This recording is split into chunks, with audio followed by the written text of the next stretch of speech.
I want to take the time right now to pull together a few bits of research I've done in the past, but also integrate it with something that's been on my head and heart for the past maybe year or so.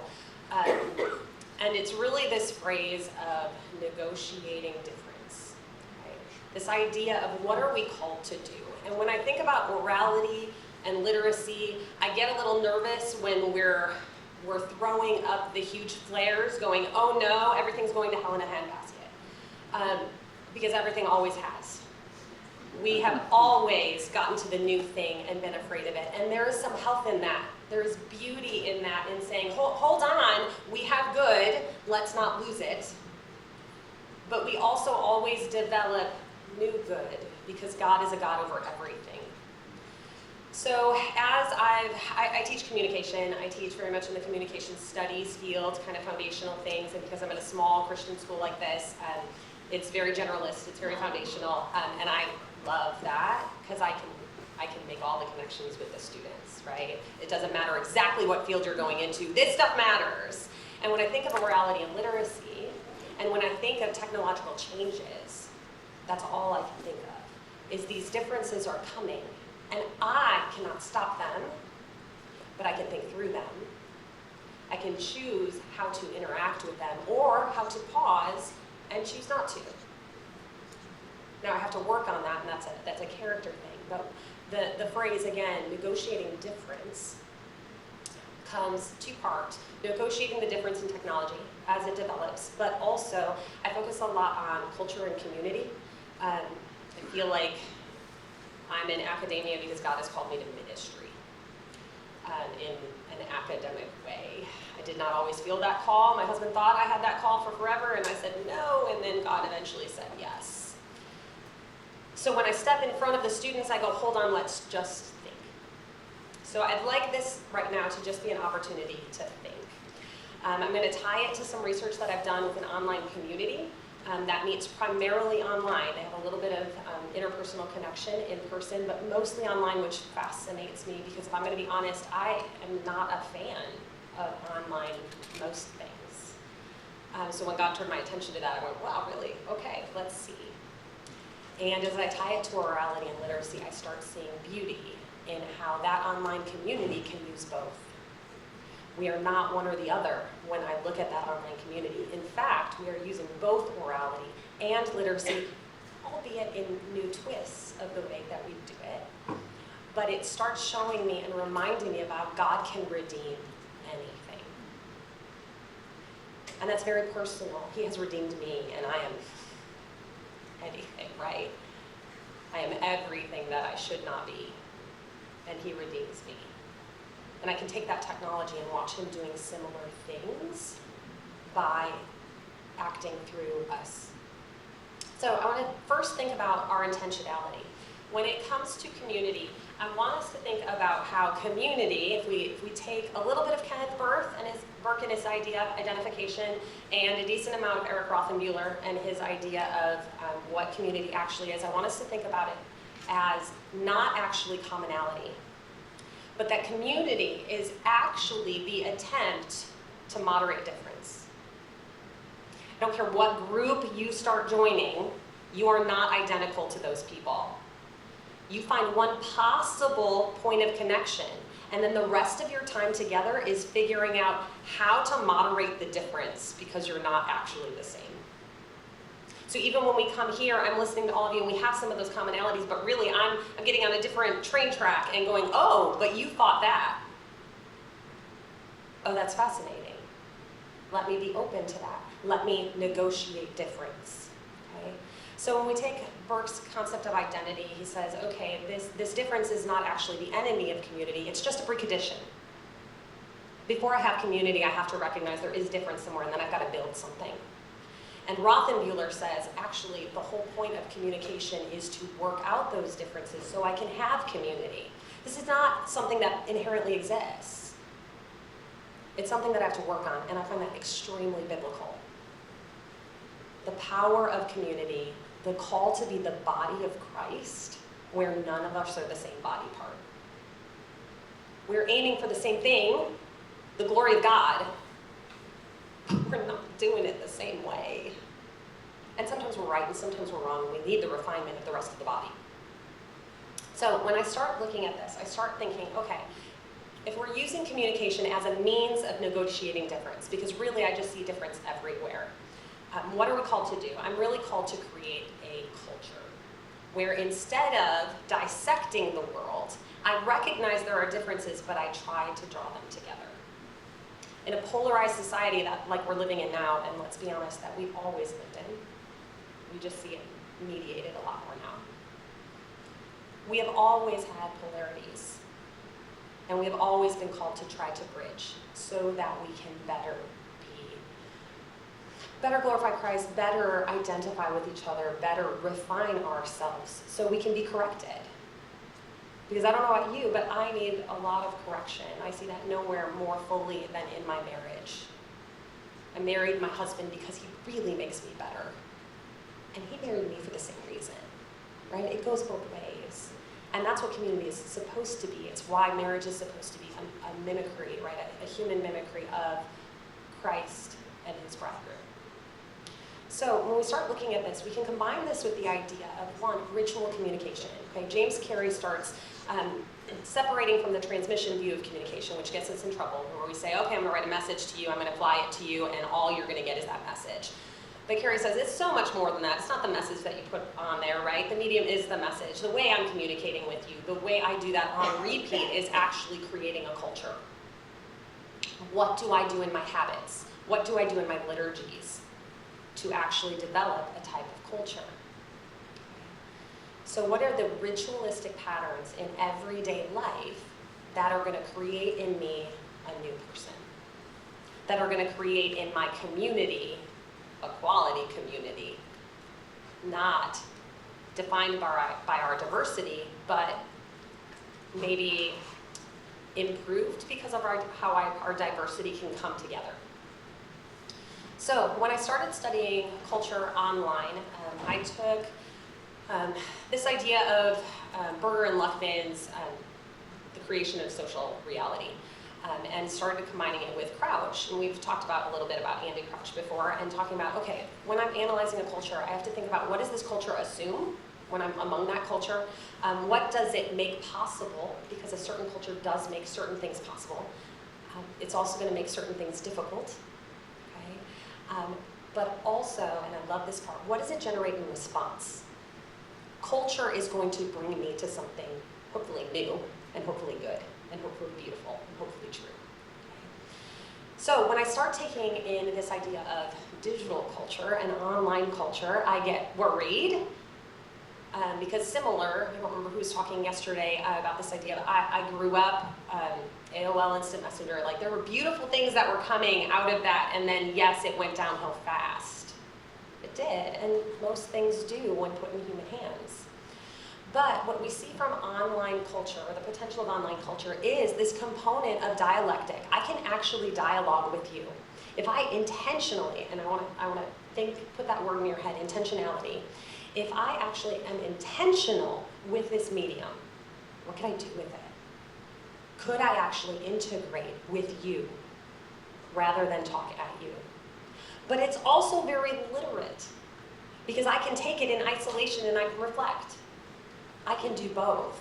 I don't always do both with it, but I can do both with it. So if we consider that orality is collectivistic and literacy is individualistic, we see that online we can kind of do both. I can be part of a collective, but I can also isolate and go, ooh, let me think on that. Okay, so how do we optimize that? Just about a month ago, the Atlantic even put an article out on orality and literacy. I just ran across that. I found that fascinating. It was a little summary of an interview, that sort of thing. But they started talking about the internet being oral. Very similar. That you can't turn off your ears, right? So there's that sense of terror of I can't ever turn it off. It's always there. And good heavens, is that the internet? I can't turn off the terror. It's always there.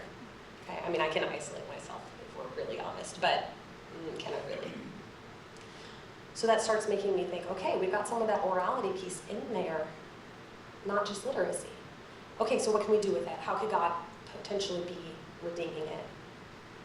So, started asking this guiding question, in this digital, oral, and literate environment, can communities be intentional? Can they be intentional about how they negotiate difference? Rather than trying to suppress it, because what we really see pretty much everywhere is I'm going to identify you as the other over there. And when I use mass media to communicate, I'm just going to make that difference more glaring. That's all we see. But it's not what I'm called to. We already quoted Paul as being saying he's going to be all things to all people, that he might win some. How can I take the truth of that, the good heart in that, and say, ooh, is this a tool that, though it scares me a little bit, I've got some sublimity there going, uh-oh, what's this? What's this happening? Can it still be a tool? So, found my way several years ago happening upon this online community called the Rabbit Room. It was something I was familiar with, not fully in, but it's really a place that kind of defines itself as cultivating and curating stories, music, and art to nourish Christ-centered communities for the life of the world. So it's, how do we nourish ourselves so that we can go out? Very Great Commission. Okay. It's got very much both oral and literate qualities. They meet in person, but not frequently. And what they do is they have this, turns out to be a very thriving online community of thousands of people who have really never met each other. And the refining that's happening in that community is pretty fascinating to look at. So what we see in them is that they have both oral and literate qualities in their online communication. Okay? We found that they're aiming, kind of ironically, for inclusivity in negotiating difference rather than insisting everyone is homogenous. Okay, this always brings me back to Lewis, who warns us against being part of that inner ring. Like we long to be part of this inner ring. I want to be in the inner circle, right? I've made it, I'm in, and now I'm going to keep everybody else out because I'm in. And the Rabbit Room beautifully really tries not to do that. And they say, oh, come one, come all. Come one, come all. Very not normal today. Okay? And what they do is, I found some shared themes and narratives that actually hold that difference together kind of lightly. Okay? It reminds them the difference is the good. So this is an organization that was founded in 2007 by Andrew Peterson. He's a musician, not super well known, not big on the CCM charts at all. Kind of folksy, if you're going to be honest with it. Also wrote the Wingfeather Saga, so he does a wide variety of things. But just said, hey, I want to create something else that's kind of like the Inklings. It's going to be online, so that's funny. So what is their mission? Again, it's cultivating and curating those music and stories and art. But that digital space that they use very much has, first, literate qualities of this one-dimensional authority. Okay, they have Facebook pages where people are very active. One that is sponsored by the Rabbit Room, but another is called the Rabbit Room Chinwag page, meaning chit-chat, chit-chat, chit-chat, but online, okay? And they approve what's on there. They have a lot of control of what's on there, and they're very diligent in saying, no, the community that we're cultivating, we're gonna have some control of it. And that seems to be actually really important because there's an intentionality. It's not a free-for-all. It's not Reddit. Okay? And Reddit can have lovely things. It can also have very unlovely things. Okay? So here, they're doing that. They have administrators that are moderating. They want that difference, but they want it within a maintained frame. This is what we're about. We're not about that, so we're not going to bring that in. But as long as you're in this pretty big box of art, and we'll talk about a little bit how they define art, it's pretty loose, then hey, here we go. And if we're doing this for the redemption of the world, your content, it's fair game. So they're going to control that content, but also leave room for participant voices. And there's a lot of community involvement there, like a lot, way more than on the regular page. Okay? So we see these comment sections on the Chinwag page absolutely carry that back and forth idea of orality, while at the same time, it's been moderated similar to literacy. It's kind of dichotomous, okay? But together, that creates a condition where difference can be stated is actually heard and then can be negotiated. It's not a place where everybody agrees on these art forms, on these things. It's a place where they dialogue. It's quality dialectic in a lot of situations, okay? So that two-way difference negotiation generates a ton of content by participants, but is moderated to stay on mission. So here's an example. It's very light, it's very simple, but there was one post that came said, can we talk a little bit about that quote, supposedly from C.S. Lewis, about never having a cup of tea big enough? I adore Lewis, but I'm not sure I agree with him on this. After years of gargantuan tea mugs, I've thrifted a few smaller teacups lately, and I have been a bit shocked by how much I'm enjoying them. There's an intensity and an immediacy to a little cup, a call to focus on and savor the tea itself. Not just to use it as a companion for another activity. Have you ever discovered anything like this? In a world of excess, what have you found that you enjoy in smaller doses? Now this seems pretty light, it doesn't seem earth-shattering, and yet as I took it to my students the next day when I saw it, and I went, oh guys, why do we carry these big coffee mugs? They drink coffee, I drink tea typically. Why do we have these mugs? Why are we doing this? All the time. I'm an American. I have to grab the mug to go. Why? This is a small consideration of negotiating difference, a very small consideration where I go, hold on, what has happened to the opportunity to sit and savor? What is hate? And my students went, oh my goodness, we need to have tea time.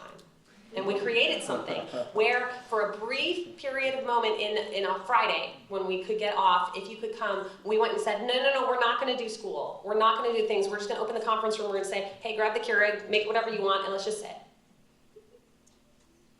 We are not the same. If you know anything, faculty and students are not the same. But those brief pauses, those brief moments were negotiated difference. And it was a great example of what the Rabbit Room is aiming to do. Let me create a platform where we can dialogue about these things, but the purpose, as spoken by them and as you can glean when you study, is they've always intended for you to take it and put it in your life. Can we make bridges? What they do with that is their community framing is very much inclusive rather than gatekeeping, okay? So when they talk about formal membership, they have a membership that you can sponsor, it's like you can enroll, you're really just funding them, right? That's it. It doesn't give you any more rights, really. It gives you like a mug. They'll mail you a mug, right? But it doesn't give you access to a place that you couldn't have access to before, okay? So they are very inclusive, but when we talk about what you have to be interested in to participate in the Rabbit Room, they'll say loosely art, but you know how they define art? Sure, it's writing, sure, it's fine art, sure, it's photography, but they will be very, very quick to say, do you cook? Do you interior decorate? Do you garden? Do you teach?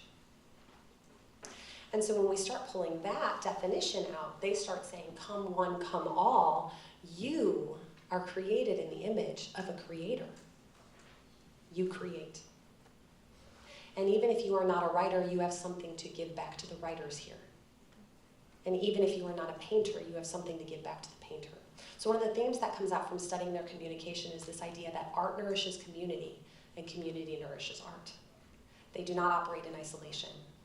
An artist does not create just for the artist. There is always an audience.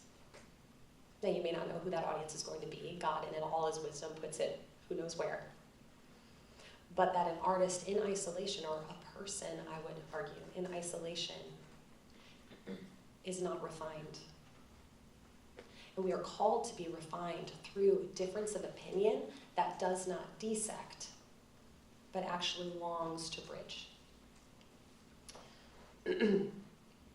So what they're doing is they're really trying to do that harder and richer work of difference negotiation. Please give me your feedback on my poem, but only do so after you've sat with it. There are tons of spots where they are begging for that, clamoring for that, and they get a really good response to it. Let us thoughtfully engage. Another theme that they have is good art versus bad art, and I love how they describe this. They say there's good bad art and there's bad art. Because if you're an artist in any way, and really if you're an academic, right, you know your work is not always good, and in fact it's not even close to being good yet, right? We've had a lot of us come up and say, oh, this is just work. This is a work we're doing. Here we go, it's the start. But they would say that is good bad art. I have to get through bad art to eventually find the good. It's that refining process, right? That's how we refine gold. So they would say, okay, we don't want you here if you're just churning out art that you don't care about. And they're gonna throw under the bus things like Hallmark movies, okay? Where they go, are we aiming for excellence? No. Now, we might not always attain excellence, but are we aiming for it? Are we using this digital world that has the potential to have nuggets of orality and literacy to gain excellence in a craft? Sure, but also in a community. They are quick also to say that if you don't relate to what others find relatable, it's perfectly acceptable. Okay. Wing Feather Saga. Has anybody read the Wing Feather Saga? It might be one. It's young adult fantasy literature. Okay. It has a following. It has a big following, especially in the homeschool community. So there's a post that somebody came and said, on the advice of, it's a joke, 1,046.27 of you, I purchased this book. Not sure what I've tied into here. I expect to finish and declare the author brilliant, but I may need some help getting there. I've read children's books and young adult, from Seuss to Maines to Potter to Collins and Langle and beyond. I've read fantasy and science fiction from Tolkien and Gaiman and Adams, but this is different. So a few suggestions as to what to look for, how to translate, the purpose of perceived silliness, etc., would be helpful. And Andrew Peterson's very silly. It's odd. I do not want to stumble on the path to appreciation. I'd like you to notice the humility in that clamoring. I may not understand what you understand, but I trust that you have found something. I may not find the same thing, but can you share with me your opinion? I will not degrade you for it. And I ask that you not do the same for me. This does not imply we will end up on the same page. It implies that I am seeing you as created in the image of God, and therefore you have value, and your thoughtfulness has value. That is what we are called to. So every time I'm listening to these presentations, right, like, and even in my classes, okay, my students hate me, I always say, why? So what? Why? So what? There has to be something more. And we have to start with those cerebral considerations. We do. But why? For what purpose? So, this really summarizes a ton of things. But what are the implications here? First off, we have to recognize that organizations, and I would say bodies, body of Christ, smaller bodies, etc., they need to not assume that community already exists, that commonality already exists. We go in thinking everyone is like us. Okay? When I teach ethnocentricity, all the textbooks are going to say it's the way of thinking your way is the best one, but it is way more subversive than that. Ethnocentricity is thinking your way is the normal one. That's it. And we think we're better because we just think it's normal. But no. Like, we don't think we're better. No, I just think I'm normal. So we have to go in saying we're not going to be the same. I have to recognize that. And that's not necessarily horrible or an error, okay? We need to recognize that my communication is supposed to negotiate that difference, okay? Also, we need to have a focused mission, okay? As a Christian, we need to know what that mission is, and everything that I do should be focused through that mission. I don't get to go play in the sandbox where my Christianity doesn't matter. My every communication needs to be for the glory of God. Now, that is a tall order. I am not righteous. And yet that should be my attempt. Okay? I need to figure out how to engage without dissolving community, because I'm called to build others up, to build community up. And two-way communication channels. Ones where I can engage, respond, hopefully with thoughtfulness, but also reflect before responding, can be optimized, can be used for good. Negotiation benefits from both orality and literacy. And then lastly, this rabbit room model kind of suggests that it can be an intentional oral and literate digital communication. It can be curated, but it can be open. It can be authoritative, but also reflective in its participation. It's a viable structure, it seems, to be a viable structure for communities that want to hold difference together rather than smoothing it away or pretending that difference is the thing I have to notice about you. Okay. I find this really encouraging for me. I find it sometimes a hard word for me, but something that I think is just something Claire and I teach at the same university, and we're trying to insert this into a lot of our classes. We're developing a course called Listening Through Disagreement, rooted in this. I'm called to listen when we disagree, but I'm called to respond appropriately. So that's what I have. Thank you.